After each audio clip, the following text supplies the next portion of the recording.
waiting room. If you're honest like me, you don't like waiting. You don't like waiting for things. You don't like waiting in line for your food. You don't like waiting on buses and trains.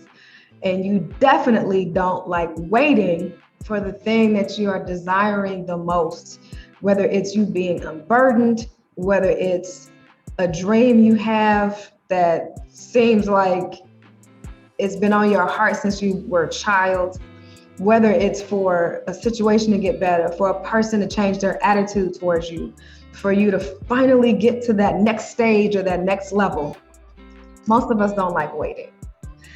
And there's an actual corporate waiting place, right? And that's the waiting room. The waiting room is essentially a space where you get to stand by as you're waiting on a professional to be seen, or you're waiting on transportation or something to take you to the next level. But it's a place of standby.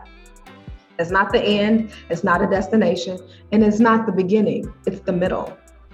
A waiting room is the place you go to when you realize there's a destination, there's a goal that you need to achieve, or something that you need to get taken care of or healed or something. So when you come to this realization, then this holding pattern is the next place you go before you achieve that. You don't just say, I have a toothache, go to the doctor. That process even seems backwards. It's rushed. It's missing something. It doesn't allow you to think and plan. It's kind of a knee-jerk reaction. So that standby space is what allows you to flow through life, and for you to flow in alignment with your purpose and where you're supposed to go. Now, yes, this is exhausting, it's frustrating, especially for those of us go-getters, or those of us who are a little impatient and we're just like ready to get to the next thing. Or if you're like me, you don't like to waste any time. Well, I don't like to waste anything. I feel like I waste things. Even if I waste something on the floor, it bothers me to no end. But the waiting room seems like this place of nonsense. It seems unnecessary, but it's totally necessary. So are you in a waiting room season right now? I think most of us are. Almost everyone I know is waiting on something. But that's a good thing, because that means that you were trying to achieve something, that you didn't just give up, that you didn't sit down, that you didn't just say, oh, well, I'm just going to let this pain fester. Or, oh, well, I'm never going to be X, Y, and Z. I'm never going to achieve what my mind's eye said that I could. So I'm just going to sit back and do nothing. So the fact that you're in a waiting room season right now shows that you took a step, shows that there is some hope still there. It shows that there is some fire still there. So be excited for that, because if there's that means there's something that God can work with. That's something that you can work with in order to propel forward.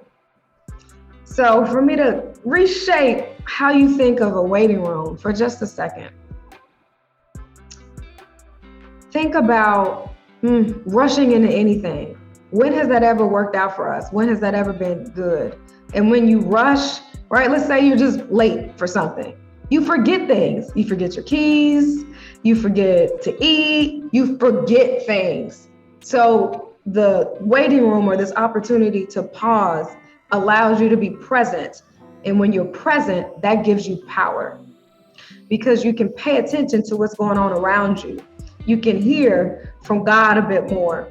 You can change your strategy. You can change course, because you might be running full speed to somewhere you don't have any business being. So this waiting room is a gift for you. It's a place for you to get some rest and to refresh your soul. So what should you be doing in this waiting room, in this waiting room season? For one, cast a vision for where it is that you're trying to go, where you're trying to be on the other side of it.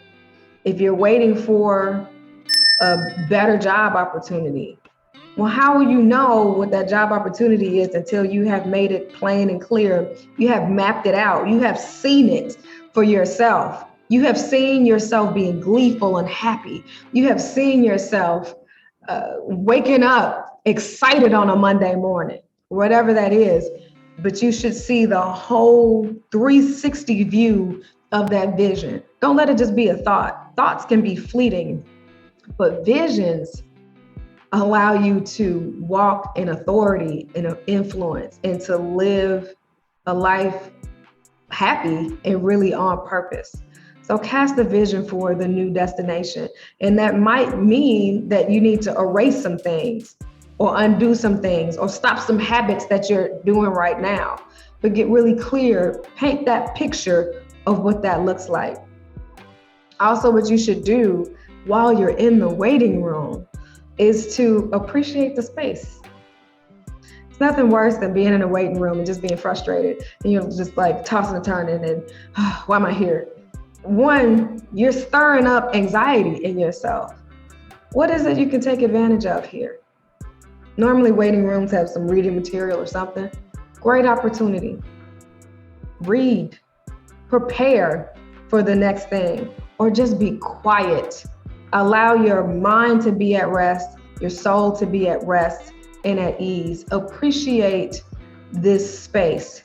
Because when you do that, then you can extract all that it has for you in it.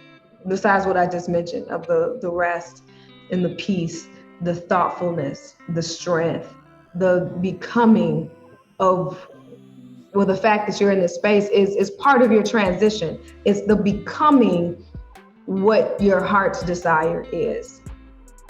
Another thing you should do in this space is shed your baggage. You shouldn't be taking a whole bunch of stuff to the next thing. Maybe there were some things you brought in the waiting room that you shouldn't have or that you didn't need. I've done that before where I brought stuff to a doctor's office that I thought I needed, but I didn't. So I just went back and put it in my car. So I was able to move forward lighter. I was able to move forward with knowing exactly what needed to be in my arsenal or what needed to be in my bag. So take this time to shed all emotional baggage, professional baggage, spiritual baggage, just shed. Because if you don't, if you're just zipping through, then you'll just be moving forward at lightning speed, heavy and weighted down. And at some point you will collapse. It'll be overwhelming for you. And the last thing I'll say about this, about what you should be doing in the waiting room, is tenderize your hearts. We are so hard-hardened, and we don't even recognize it, how we've hardened our hearts toward mankind, towards people, when we can't even be kind to other people or show kindness or show grace. We've hardened our hearts toward the impossible, toward our dreams. We've become cynical on that, and we've definitely hardened our hearts towards God. But if you're going to be used in that next season, if you're going to be healed in that next season, you've got to go in with a tender heart, one that is humble, that can take direction, that can move forward gracefully, flowing, not striving, not running yourself into the ground, but just walking into the new thing. Because that's what happens when you leave the waiting room and you go to the next space. You just walk into it. When your name is called, when your bus arrives, you just go to the entrance. You're not stumbling in there, or you shouldn't be, or you got an attitude with the people that called your name, and you're walking into the new thing with this energy. That's going to change the whole dynamic of this next appointment. Well, that's all I got for you right now. Just ponder that. There's things that I'm waiting on, and I'm sure you're waiting on too. But how you wait and appreciate the space will make all the difference. You want to look back on this time and be proud of yourself and not embarrassed.